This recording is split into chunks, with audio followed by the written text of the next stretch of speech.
Muy buen día a toda aquella persona que esté viendo este video. Soy Elima Mauricio Sánchez Muñiz del grupo de telesecundaria de primer grado, segundo semestre.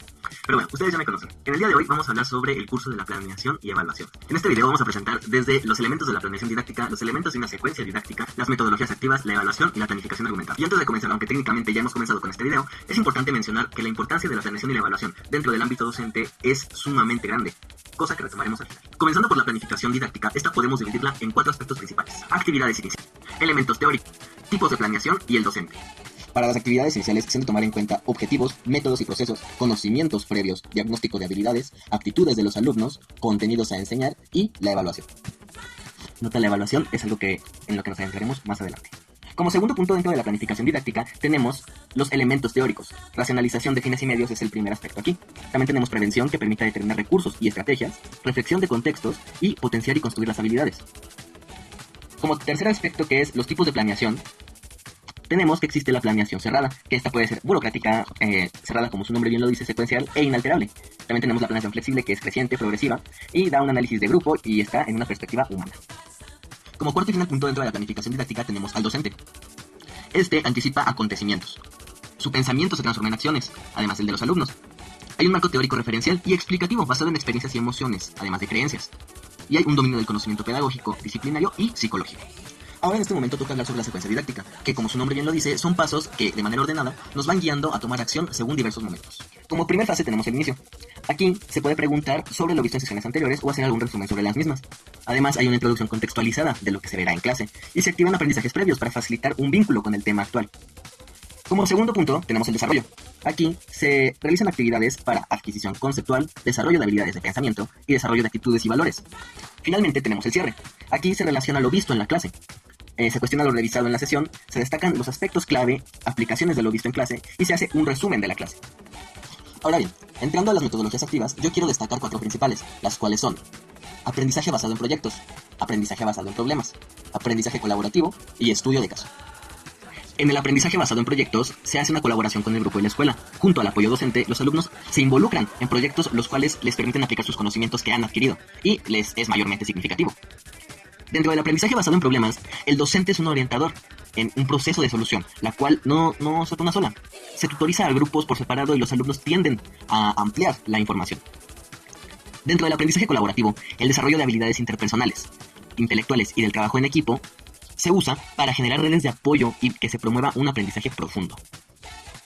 Dentro del estudio de caso, se hace una guía del conocimiento por parte del docente, donde a través de un debate se genera y se presenta la información necesaria y la clase trabaja de modo primero individual y después en grupos. Lo que no se mide no se mejora, y en este momento llegó la hora de hablar por fin de la evaluación. Primero que nada hay que aclarar un punto muy importante: evaluar no es calificar, y evaluar no es un examen. El examen es un instrumento que nos puede servir para la evaluación. Sin embargo, hay muchas más cosas que se pueden utilizar para evaluar, y la evaluación engloba muchos aspectos, los cuales ahora mismo les vamos a explicar. Primero que nada hay que plasmar las diferencias entre evaluación y calificación. La evaluación es un proceso y mide la capacidad del aprovechamiento, mide desempeños, es un seguimiento y un apoyo, varía según algunos logros alcanzados, mientras que la calificación es parte del proceso, indica desempeño académico y se limita a juicios globales, además de que es meramente informativa y tiene un valor definitivo y permanente. Ahora bien, existen dos perspectivas sobre lo que es la evaluación. Primero tenemos, por un lado, la evaluación formativa, que es un proceso continuo integrado a un aprendizaje y enseñanza, en la que se recolecta evidencia sobre cómo el aprendizaje de los alumnos ha ido progresando hacia las metas de este aprendizaje. Por otro lado, tenemos la sumativa, que es una medición de este aprendizaje, pero en un determinado momento, que generalmente es al final de un proceso. En este momento llegamos a un punto muy interesante, en el cual se nos desarrolla un concepto, el cual es la evaluación auténtica. Dentro de la evaluación auténtica se hace primero que nada esta diferencia que ya hemos explicado entre evaluar y calificar.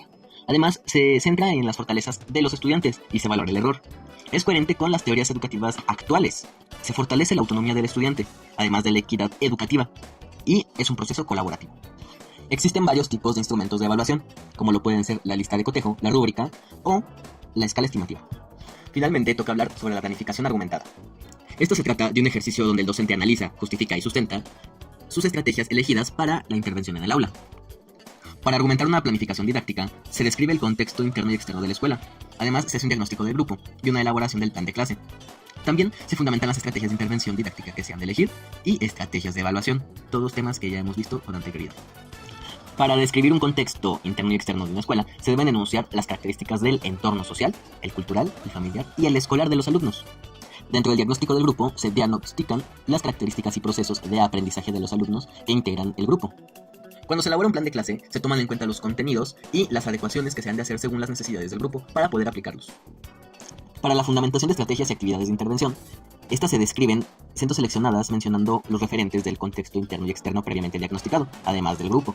Estos los que sean necesarios para la definición de actividades, propósitos y organización de los alumnos, además de los tiempos y los espacios, junto con los materiales que se han de ocupar.